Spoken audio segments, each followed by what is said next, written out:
Bueno, en este vídeo voy a realizar la apertura de otra cerradura o cilindro redondo.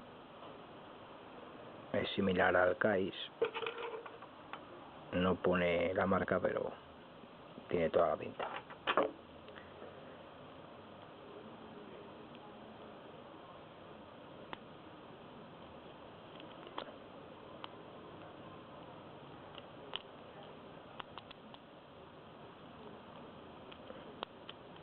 Ahí está abierto.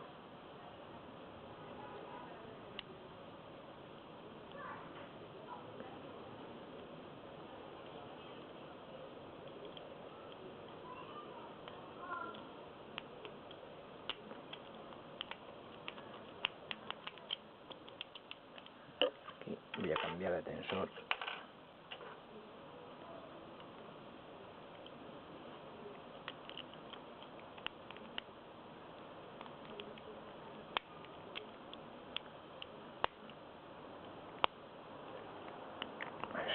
Es la primera vez que intento abrirlo, pero vamos.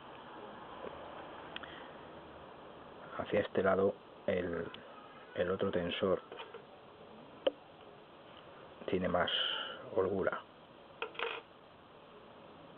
Bueno, hasta el próximo.